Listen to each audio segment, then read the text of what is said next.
할렐루야. 오늘 저는 여러분과 함께 욥기서 23장 10절 있는 말씀 여러분과 함께 보도록 하겠습니다. 나의 가는 길을 오직 그가 아시나니 그가 나를 단련하신 후에 내가 정금같이 나오리라. 오늘 저는 이 말씀을 가지고 내 가는 길을 그가 아시고 라는 제목으로 함께 말씀을 나누겠습니다.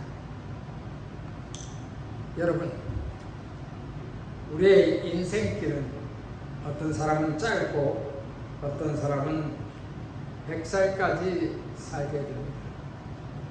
그동안에 우리는 수많은 고통과 고난과 좌절과 낙심과 희망 없음과 마지막에는 죽음을 이기지 못하여 왜 인간은 죽어야 하는가 하는 퀘스천에 빠져서 허무하고 맹랑한 삶을 살아가는 사람들이 있습니다. 반면에 우리가 어디서 와서 어디로 가며 무엇 때문에 살고 나는 어디서 왔다는 것을 확실히 알면서 그리고 내가 내세에 대한 확실한 증거를 가지고 희망을 가지고 사는 사람이 있습니다. 여러분 어떤 편에 속해 있습니까? 첫 번째, 좌절과 낙심과 후회와 절망과 그리고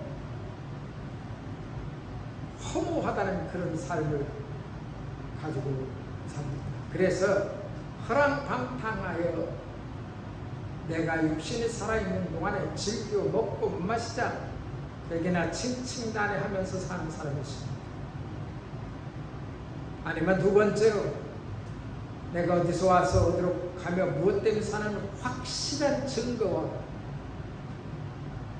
나의 기원을 찾고 어디로 돌아가는 것을 확실히 믿으며 희망과 소망을 가지고 사는 사람이십니다. 이렇게 세상에는 두 가지 부류가 완전히 나타나게 되는 것입니다. 여러분, 오늘 성경은 내 가는 길을 그가 아시고 라는 말씀으로 욥이 말을 합니다. 고통의 인생을 갈 때 우리는 어떻게 해야 할지 모를 때가 있습니다. 욥은 아주 잘 살던 동방에서 아주 갑부라고 성경은 말하고 있습니다. 당시에 수백 마리의 양과 염소와 낙타와 이런 가축들을 가지고 있었기 때문에 유목민으로서는 굉장히 부유한 사람이었습니다. 여러분, 성경 욥기서 1장에 보면 욥이 얼마나 부유했는지를 말하고 있는 것입니다. 그런데 이 사람이 갑자기 풍랑이 닥쳐오고 여러분 마치 토네이도 같은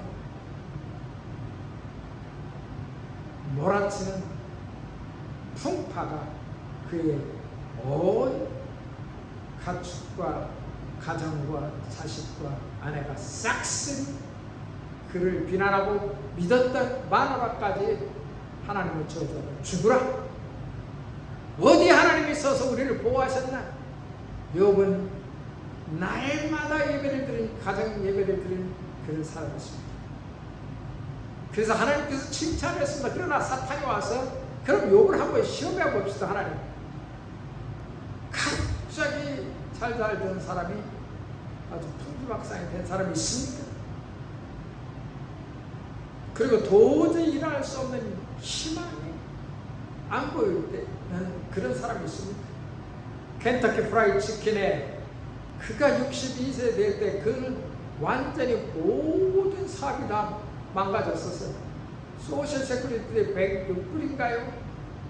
하도 이제 기억이 오래돼가지고 그 뺏기 받는 게 없어가지고 그걸 가지고서 무엇인가 해보겠다고 교회에 나가서 제일 뒤에 벤치에서 앉아있을 때 기도도 나오지 않고 앉아서 그냥 묵상하고 있는데 앞에서 어떤 여인이 계속 기도하더라고요.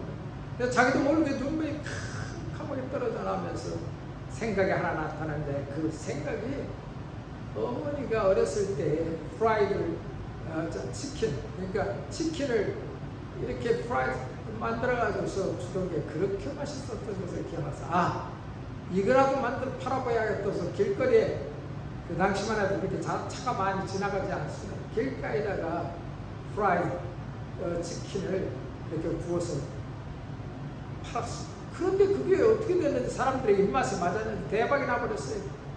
제가 오래전에 그곳에 갔다 왔습니다. 여러분, 근데 그가 성공해서 지금 전 세계 프라이드 치킨 매장은 없는, 심지어 중국에까지도 다 들어가 있다는 것입니다. 문제 해결이 보이지 않고 소망은 끊어지고 육체는 쇠잔해지고 낙심되어 기운이 나오지 않습니다. 여러분, 우리가 희망과 소망이 있을 때 일하고 싶은 생각도 나타나는데, 그런데 이 양반이 나이가 60이 넘으니까 여러분 기운이 다 떨어져 버립니다. 외국 사람들은, 특히 미국 사람들, 백인들은 한국 사람들보다 빨리 늙는 것 같아요. 어렸을 때 공주 같은 그런 인형 같은 아이들이 늙으면서 점차적으로 30대 후반에 잠깐 반짝이다가 그 다음부터 늙어보면 굉장히 빨리 늙는 것 같습니다. 저도 60이 넘어서 한갑이 지나고 이렇게 지나가다 보니까 갑자기 어느 날 몸무게가 줄어들고 주름이 생기고, 와, 이게 뭔가 전혀 나에게는 이런 게 찾아올 거라는 것은 예상하지 못했습니다. 그런데 사람이 가장 늙는 나이가 44세, 빠른 사람은 44세, 그리고 좀 2차로 늙는 사람들은 60세가 넘으면 이렇게 사람이 확 늙어버린다는 것입니다. 저에게도 이런 시절이 찾아오고 말았습니다. 저를 아는 친구들, 저를 아는 많은 지인들, 이번에 서울에 가서 보니까 왜 이렇게 늙었냐? 여러분, 이런 얘기를 하는 것을 들었습니다. 아마 여러분도 제 말에 조금은 공감하는 분들이 많을 것입니다. 언제 내 얼굴 보니까 갑자기 늙어버리고 쇠잔해졌습니다. 첫 번째로 우리는 늙어가는 데 있어서의 인생에서 우리의 다른 것들이 부가적으로 따라오는데, 늙어가면 믿음도 연약해진다는 것입니다. 힘이 있어야 기도하는 것입니다. 여러분, 병원에 입원해 보셨습니까? 병원에 입원해 보면 아프지 않을 때는 기도도 열심히 몇 시간씩 할 수 있습니다. 그러나 중얼중얼밖에 할 수가 없어요. 힘이 없으니까. 병상에 누워서 누가 주여 주여 찾으면서 몸부림쳐 기도하고, 그럴 수가 없습니다. 땡겨리가 있고 주사들이 있고 사람들도 뿐만 있지만 그런 어떤 힘이 나타나지 않습니다. 에너지도 빠져버렸으니까. 늙어가면 이렇게 우리의 믿음도 연약해지고 또한 떨어지고 마는 것입니다. 옛날 말에 화무심이군가 그런 말이 있습니다. 건불심년이라는 이런 흘러다니는 말이 있습니다. 좋은 꽃도 10일이 지나면 다 잎이 떨어지고 진다는 것입니다. 권세도 10년 지나면 다 무너져 버린다는 것입니다. 이렇게 우리는 늙어가고 세월이 오면 이러한 우리에게 권세, 또 장미꽃 같은 화창하게 피운 젊음, 이런 것도 다 사라진다는 것입니다. 그래서 시간이라는 것은 우리를 아무리 막으려고 할지라도 막을 수가 없다는 것입니다. 늙지 않기 위해서 불로 장수하기 위한 중국의 왕이 있었는데 44세밖에 살다 가지 못했다는 것입니다. 그는 오래 살고 죽지 않겠다고서 그렇게 했지만 그의 죽은 44세에 죽었다는 것입니다. 여러분, 우리가 노쇠하는 것, 시간이 지나서 흘러가는 것, 우리의 육체가 약해지는 것은 자연적인 현상인 것입니다. 수많은 많은 의학을 동원하더라도 우리의 육체는 시간이 지나면 점점점 쇠해지는 것입니다. 달도 차면 기운다는 말이 있습니다. 시간이 되어서 꽉 차면 꽃이 봉오리가 확 필 때 그때로 화창합니다. 정말 아름답습니다. 18살 된 소녀는 굉장히 예쁩니다. 최고의 예쁨을 만들어냅니다. 그러나 20살, 21살부터 넘어가면서 점점 성숙함의 변화가 나타나게 되는 것입니다. 사람의 인생은 이렇게 늙어가고 어떻게 보면 죽음을 향해서 나오면서 가게 되는 것입니다. 여러분이 나이 먹었을 때 여러분의 믿음의 차를 한번 재보십시오. 여러분이 젊었을 때 20대, 30대 때의 믿음을 가지고 있습니까? 20, 30대 때 그 강렬하던 믿음 아직도 소유하고 있습니까? 이렇게 우리의 겉사람은 점점 수약해집니다. 두 번째로는 속사람은 날로 새로워진다는 것입니다. 어떤 사람은 늙어갈지라도 믿음이 더욱더 충만한 사람이 있습니다. 그 사람은 하나님께 간구하는 사람입니다. 무슨 일을 당하고 낙심하고 절망하지 않고 내일 그래 와라 나는 주님과 함께 가겠다 이런 믿음을 소유한 사람은 육체는 쇠잔해지고 육체는 나약해질지 몰라도만 속은 강건해집니다. 그래 내가 망하면 죽는 것밖에 더 있느냐? 천국은 나의 것이요 내가 가는 길은 하나님이 계신 것이다. 영원한 소망을 가지고 이 사람의 믿음은 더욱더 날로 성장하며 이제는 한감이 지나고 세월이 가므로 나도 내 부모가 간 길을 따라가겠구나 하고 지혜롭게 자기의 삶을 정리하고 계산하고 또 설계하고 또 그곳을 향해서 나가는 준비를 하게 됩니다. 그러나 어리석은 사람은 죽을 것을 전혀 예측하지 않습니다. 먹고 마시고 놀고 쓰고 그러다가 가게 됩니다. 정신없이 돈 벌기 위해서 바쁩니다. 하나님을 바라볼 새도 없으며 부모님을 바라볼 새도 없으며 형제에게 바라볼 새도 없고 친구에게 연락할 수 있는 시간도 없습니다. 왜냐하면 돈 버는데 정신이 빨려 있습니다. 이걸 막지 않으면 부도가 나고 이걸 해결하지 않으면 생산이 나타나지 않고 수많은 사람을 관리하지 않으면 내가 그들을 관리하지 않으면 회사는 어렵겠다. 날마다 근심과 걱정이 사로잡혀 살아갑니다. 그러나 하나님 향하여 있는 사람은 속 사람의 날마다 새로워지는 것입니다. 모든 일은 다 하나님께 속했다. 사람이 자기 길을 계획할지라 그 걸음을 인도하시는 자는 여호와께 있다. 내가 가는 길을 그가 아신다.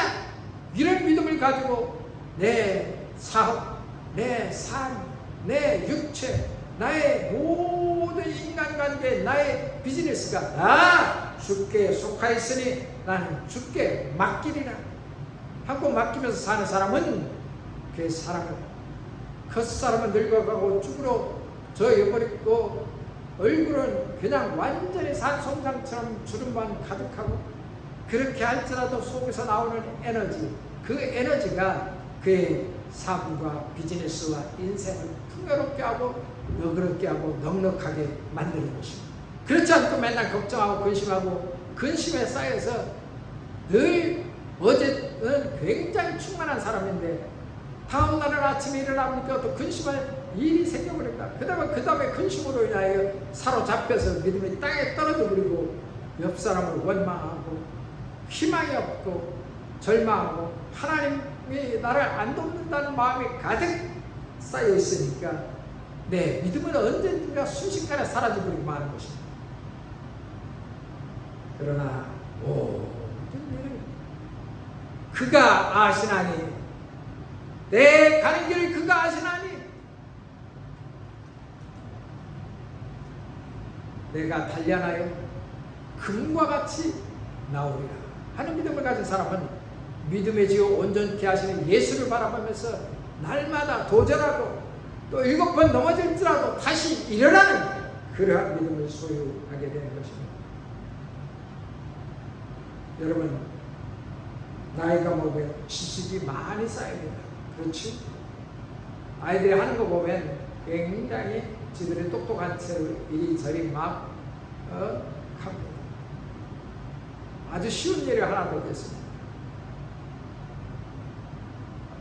얼마 전에 김치를 샀는데 김치가 이 효소가 발효되어가지고 요즘에는 그 플라스틱 병이 나옵니다. 옛날에 유리병으로 이렇게 이것이 도저히 열 수가 없습니다. 손목에 힘이 빠지고 아무리 돌려도 안 됩니다. 수건을 갖다 돌려도 안 되고 또 너무 힘있게 조여가지고 이 플라스틱 병이 터져버릴 것 같도록 힘차게 돌려도 안 됩니다. 이것저것 다 동원해야 되는 것입니다. 거의 1시간을 헤매는 것 같은데 얼마나 어리석은지. 그런데 번뜩 떠오르는 게 있어요. 이 마개를 가스로 이렇게 지져버렸겠다. 그래서 가스를 그냥 돌려가면서 조금 지지니까 퍽 하고 금방 열려버립니다. 여러분, 사람의 지혜와 지식은 한계에 있습니다. 그래서 사람들은 모여 있어서 우리들에게 지식을 자꾸 함축을 하는 것입니다. 여러분, 지금 AI라는 것이 뭔지 압니까? 사람의 지식이 모여져 그것이 한 데이터베이스에 다 집착력을 시켜버립니다. 그러니까 그 집착력에서 내가 무엇을 불러오면 그것이 탁 튀어나오면서 AI가 발동하기 시작합니다. 사람들이 데이터베이스에서 모아놓은 것을 다 링크시켜서 만들어낸 우리의 데이터인 것입니다. 여러분이 수십 년 동안 살아온 사람이라면 여러분의 지식이 쌓여서 여러분의 지혜에 플러스 되게 만드는 것입니다. 지혜는 하나님께로부터 와서 순간적 탁 하는 아이디어입니다. 이렇게 마치 클릭을 착 하는 것처럼 내가 배운 지식과 내가 배운 모든 학습과 능력에서 번뜩 떠오르는 아이디어가 그거 바로 지혜인 것입니다. 이렇게 하는 것이 좋겠다 하는 지혜가 여러분의 문제를 해결하고 풀어가는 것입니다. 그러나 육체가 연약해지고 육체가 다 부패해지고 그러면 무엇보다도 기운이 딸려요. 열심히 나도 100m 뛰고 싶은데 마라톤 하고 싶은데 기운이 딸려버리니까 모든 일에 적극적인 것보다는 덜 적극적인 것입니다. 옛날에 기운 있을 때는 나쁜 놈들하고 싸움도 잘했습니다. 여러분, 미국 생활을 할 때 얼마나 정말 화나는 일이 많은지 모릅니다. 아시안 사람과 미국 사람들의 발음이 조금씩 다릅니다. 구강 자체도 다르기 때문입니다. 아무리 우리가 미국 사람하고 잘 발음을 열심히 연구해서도 하려고 하면 나도 모르게 그 발음이 그렇게 안 나오는 겁니다. 그런데 그런 발음을 가지고 알면서도 무시하는 그런 젊은 아이들이 있습니다. 그럴 때는 화가 머리끝까지 올라옵니다. 옛날에 처음에 미국 왔을 때는 그렇게 지금 많이 싸웠습니다. 그런데 이것이 다 부질없는 일이 일어나는 것입니다. 심지어 너 알면서 나가지고 골탕먹이를 장난하는 거야. 그런 소리를 하고. 여러분은 나는 3개국어를 하는데 너 영어 하나밖에 못하잖아. 이제 4개국어를 도전한다 이 말. 그러면서 싸웠던 일들이 엊그제 같은데 어느새 나도 모르게 싸움하려고 안 합니다. 왜냐하면 내가 기분이 이렇게 떨어져 버리기 때문에. 그러면서 우리는 점점점 늙어가게 되는 것입니다. 이제는 용납하고 용서하고 인내하고 참는 것이 우리 속사람들에 생기기 시작했습니다. 그것이 늙음인 것 같습니다. 이제는 내 아버지가 가신 그 죽음의 길을 나도 따라가야 하고 내 부모가 갔던 시간에 내가 접근해 가니까 나도 언젠가 그렇게 가겠지. 그 후에 세 번째는 나에게 있는 소망이 하나 있는데 그것은 하나님 앞에 가는 것이다. 고린도후서 4장 17, 18절에 우리의 잠시 받은 환난은 가벼운 것입니다. 지극히 크고 영원한 영광에 중한 것을 우리에게 이루게 합니다. 한낱 소풍 왔던 우리의 때, 이런 때에 이제는 영원한 소망이 나에게 있다. 이 믿음을 가지고 오늘 욥이 그의 친구 엘리바스에게 한 말, 내 가는 길을 그가 아시고 있으니 나는 내 믿음을 단련하고 나의 삶을 단련하여 내가 정금같이 빛나는 사람으로 바뀔 것이다. 그 즉시 응답하여 자기 친구 엘리바스가 부정적으로 말하고 너도 죄인인데 별 수 있겠느냐 깐죽거리는 말에 그는 힘을 잃지 않았습니다. 절망한 말을 계속해서 속사포처럼 내 앞에서 말하는 사람이 있을지라도 내 가는 길을 그가 아시나니 하나님께서 내 앞길을 다 아시고 있다. 내가 하는 사업도 아실 것이며 내가 내일 무슨 일이 일어날 것도 주님께서는 아신다. 그러니 나는 염려 근심 붙들어 매고 주만 따라가리.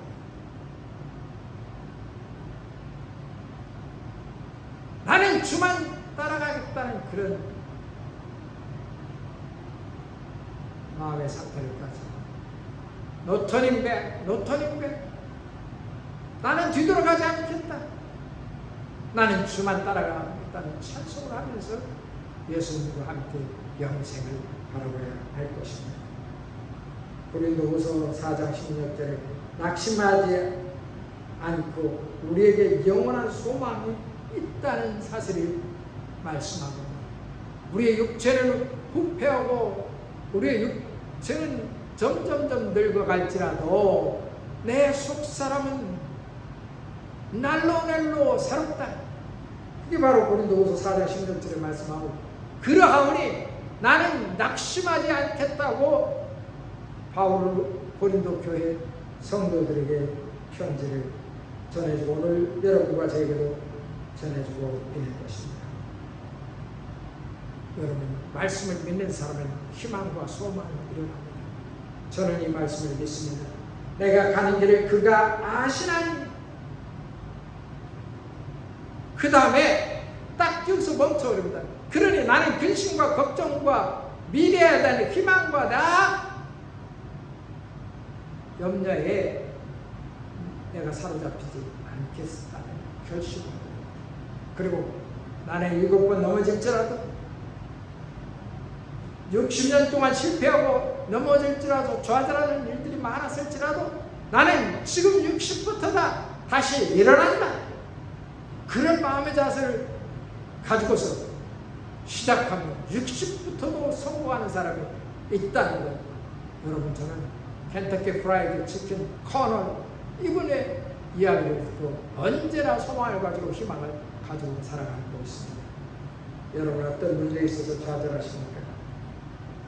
여러분, 어떤 문제에 있어서 낙심합니까? 늙었다고 나는 병들어 죽을 날만 바라본다고 좌절하고 낙심되어 있습니까? 희망이 없습니까? 그렇다면 오늘 욥이 고백한 것처럼 내가 가는 길을 그가 아시고 하나님 말씀으로 주께 내 모든 염려와 근심을 맡겨버리고 낙심하지 말고 속사람에 성장하는 사람이 되기를 축원합니다. 기도하겠습니다. 하나님 아버지, 우리가 순간순간적으로 우리는 환경을 보고 우리의 믿음을 낙심시킵니다. 내가 향하던 하나님에 대해서 내 마음의 문을 닫습니다. 이런 바보짓을 하지 않고 말씀을 붙잡고 내 가는 길 그가 아시나니 내가 다 나를 단련시켜 훈련하여 정금같이 황금같이 나오리라 하는 믿음을 소유하게 하옵소서. 예수님 이름으로 기도합니다.